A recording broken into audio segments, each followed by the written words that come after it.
After elections in Haryana and Jammu and Kashmir, now the stage is set for another round of state polls, with Election Commission announcing dates for polls in Maharashtra and Jharkhand. While Maharashtra will go to polls in a single phase on the 20th of November, Jharkhand will vote in two phases on 13th November and 20th. Along with these two states, 50 by-poll seats will also witness elections. Amongst them will also be Wayanad, from where Priyanka Gandhi will be contesting after her brother Rahul Gandhi vacated the seat to become Raebareli MP. But even before elections, doubters have surfaced and have begun casting aspersions on the polling process itself. Congress leader Rashid Alvi drew a comparison between pagers and EVMs, saying that if Israel can use pagers to kill people, why can't EVMs be manipulated? The poll panel has responded to this and asserted that while pagers are connected, EVMs aren't. Alvi, however, stuck to his guns and asked what's the problem in conducting polls using ballot paper. Israel 600 kilometre दूर से घर बैठे बैठे pager और walkie talkie के जरिए लोगों को मार सकता है, तो ईवीएम की तो कोई औकात ही नहीं है। और प्रधानमंत्री के बहुत अच्छे रिश्ते हैं इसराइल के साथ। इसराइल इन मामलात के अंदर एक्सपर्ट है, इसलिए ईवीएम का बड़ा खेल कहीं भी हो सकता है और उसके लिए भारतीय जनता पार्टी चुनाव से पहले ये सारे काम कर लेती है। बाकी सब आपको मालूम है, वो टेम्पर नहीं हो सकती, उसमें कोई कनेक्शन नहीं हो सकता। अभी लोग पूछते हैं जब पेजर से उड़ा देते हैं तो ईवीएम को कैसे हैक नहीं कर सकते, ये भी पूछते हैं। जब कोई किसी कंट्री में पेजर से उड़ा दिया तो ईवीएम हैक हो जाएगी। अरे भाई, पेजर कनेक्टेड होता है, ईवीएम कनेक्टेड नहीं होती। You know, it is not important whether it is connected or it is not connected. Important thing is we are not we do not know details in this regard, but we know it very well that any electronic machine can be manipulated. If we are saying EVM should not be used, only ballot paper should be used, what is harm in it? Other opposition parties have also had their excuse list ready. While Uddhav Sena said there will be manipulation in polls, RJD claimed that BJP knew about the dates beforehand. BJP has called these assertions an admission of defeat even when no votes have been cast. इंतज़ार था कब date करेंगे या चुनाव करेंगे, चुनाव नहीं करेंगे, कुछ भी कर सकते हैं। हम चुनाव आयोग से इतनी अपेक्षा करते हैं कि आप इस राज्य का चुनाव हरियाणा जैसा मत करिए। चाहे ईवीएम हो, चाहे पोस्टल बैलेट हो, चाहे जो सत्ताधारी पार्टी की जो सब सामने आई है बातें महाराष्ट्र में ज़्यादा हो रहा है। अब तो इलेक्शन कमीशन से पहले बीजेपी के लोग अनाउंस कर देते हैं डेट, तो कौन किसको फॉलो कर रहा है कहना मुश्किल है। एक ही आग्रह होगा माननीय चुनाव आयोग से कि देश के प्रजातांत्रिक इतिहास में पहली बार चुनाव आयोग की विश्वसनीयता भी परीक्षा के दौर से गुजर रही है। ये हार को स्वीकारने वाला बयान है और ये बहाना और एलिबाई एक्सक्यूज बनाने का जो प्रोसेस है, हरियाणा में तो चुनाव के हार के बाद शुरू हुआ, जहां पर ईवीएम पर दोष मढ़ा गया, पर यहां पर एडवांस में ही ईवीएम पर दोष मढ़ा जा रहा है। Coming in, the Milkipur seat in UP is not in the list of seats that Election Commission has announced the by-polls on. SP Chief Akhilesh Yadav has put out a cryptic post saying that those delaying the war have already lost. SP's Avdesh Prasad echoed the same while speaking on the poll delay. Let's quickly go across to Pragya for more on this. Pragya, very clearly opposition is now saying that by-polls are being delayed purposely because they are losing certain seats such as Milkipur. That's a very strong allegation coming in from Akhilesh Yadav, but not unlike what we've heard coming in from different opposition parties earlier today. Well, Madhav, if you remember, this question has been asked from CEC Rajiv Kumar, and he said that the case has in fact gone to court, and that is the reason why the seat, the election on this seat has not been announced. Remember, Avdesh Singh was MLA from this Milkipur seat in 2022, and while he contested Lok Sabha election and he won that Lok Sabha seat of Faizabad, it became a matter of prestige for both Samajwadi Party and BJP. Samajwadi Party taunting BJP every time there is an issue of Hindu faith and Hindu ideology, and also that despite the fact that Ram Temple consecration ceremony took place, BJP could not win that seat. That means the Hindus are with other parties and India Alliance. This became a very big issue in, after the Lok Sabha 2024 election. If you remember the scenes from Parliament, there was a time when Rahul Gandhi made a comment saying that, Hindus are violent. BJP, Amit Shah, in fact, took that stage and also said that, you can't blame Hindus for that.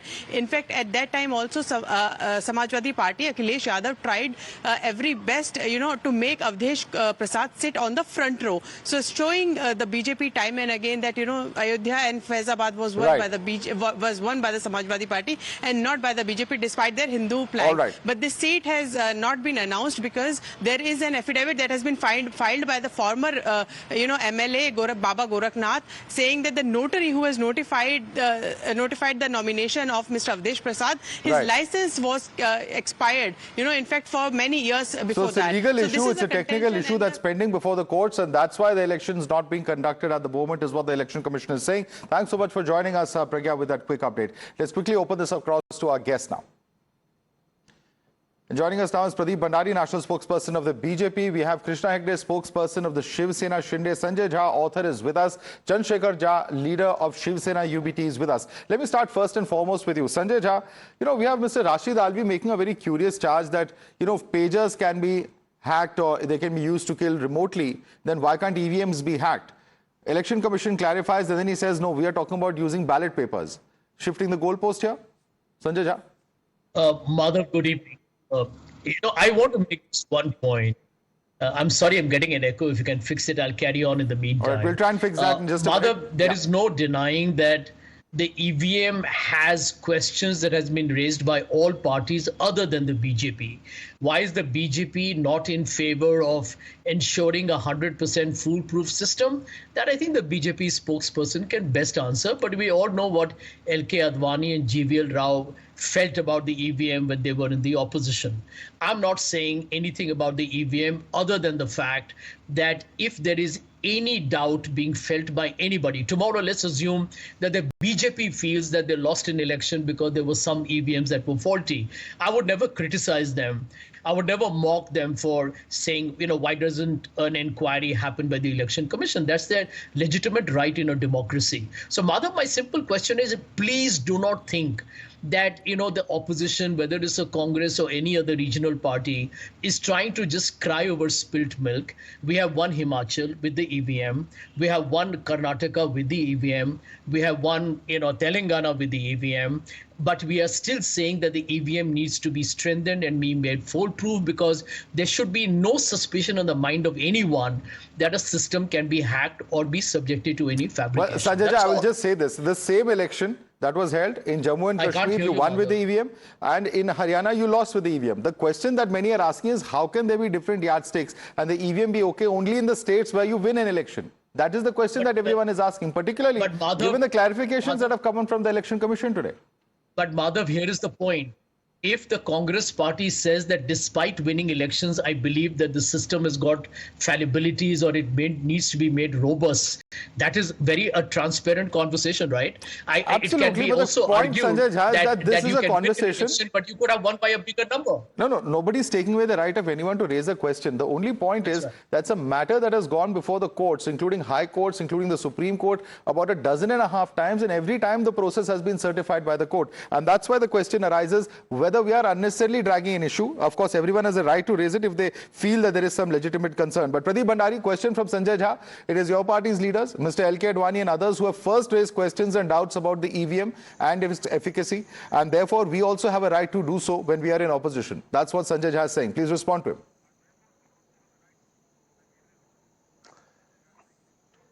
Well, they have a right to question, but they also have a right to be honest. If you remember, Madhav, very clearly in May 2017, the Election Commission had invited all political parties to hack the EVM.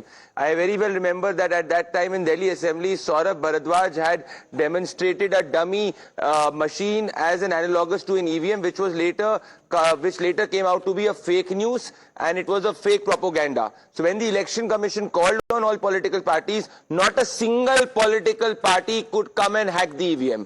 So when the open challenge was given, none of them admitted to it, point number one. point number 2, as recently as today, this is 15th October 2024, 6:25 p.m. The Congress MP Dr. Dharamveer Gandhi, he says that because of ballot papers, 100 to 150 people carrying guns and weapons captured the booth. So what are Congress party, in particular the senior leadership of the Congress party, saying that you do not want a foolproof system like an EVM, which is a standalone device where there is no signal which can be inputted and there is no possibility of being hanged, but you want booths, you want ballot paper where booths can be looted. And if you remember very clearly, in 2021 Bengal Panchayat elections, you had those visuals with individuals carrying ballot boxes from the polling station and and dipping them in some water in some other place.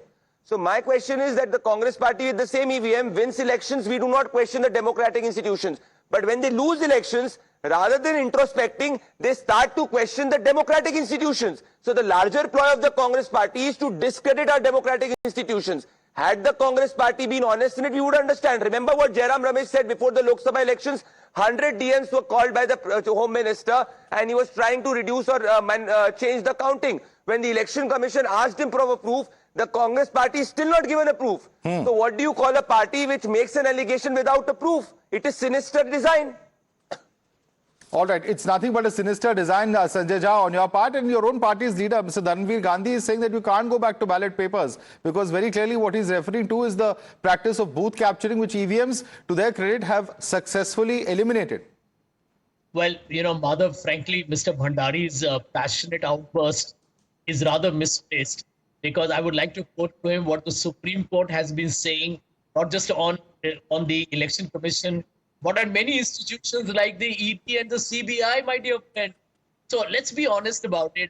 These guys have systematically infiltrated institutions with yes men. Most of them are RSS people.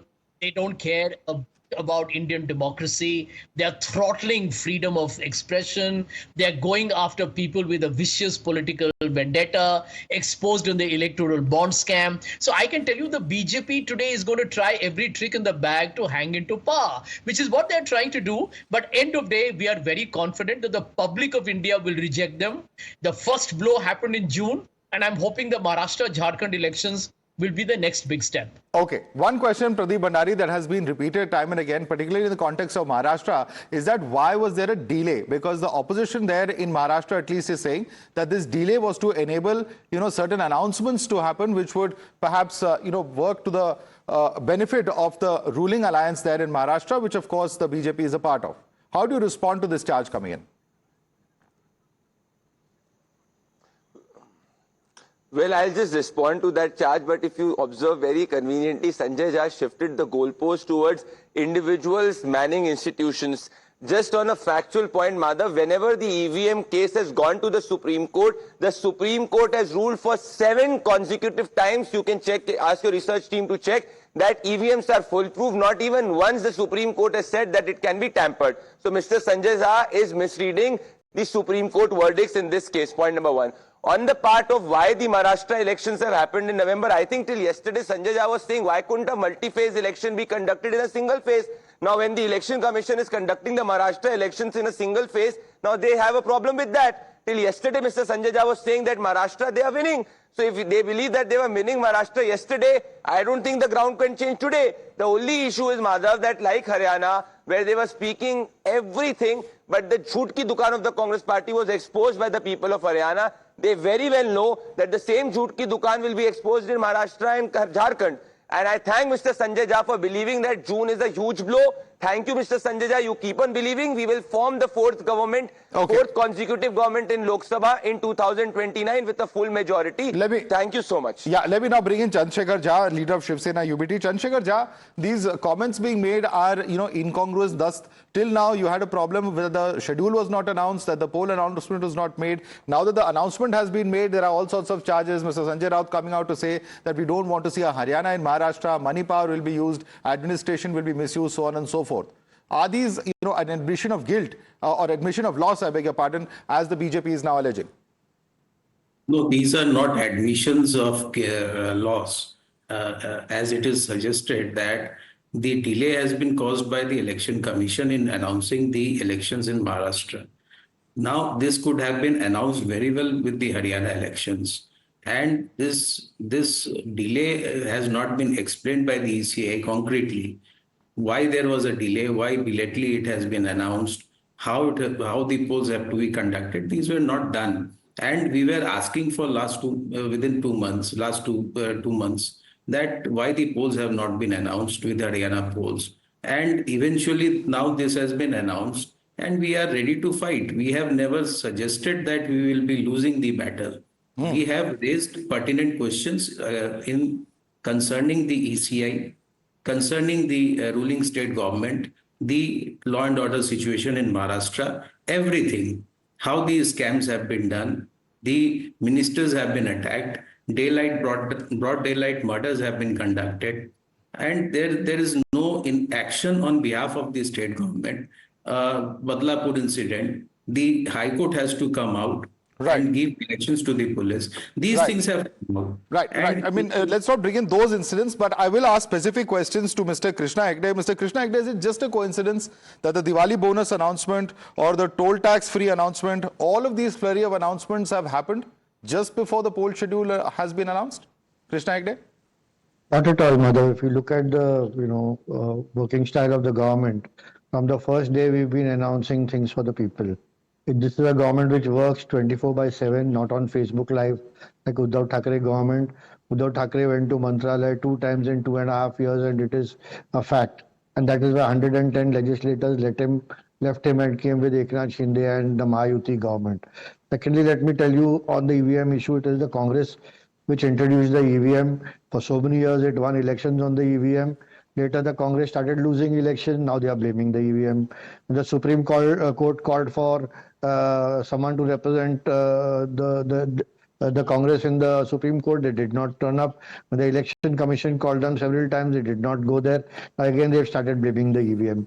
When they win in Himachal Pradesh, Karnataka, Telangana, then it is Rahul Gandhi who is responsible for the win. But wherever they lose, suppose Haryana, then it is the EVM which is responsible for the loss. Now people know everything about the Congress party, how they cry foul all the time, but people are not bothered. Let me also tell you that EVM is a standalone device like a calculator, and it can't be hacked. And therefore, this has been proved by the Supreme Court.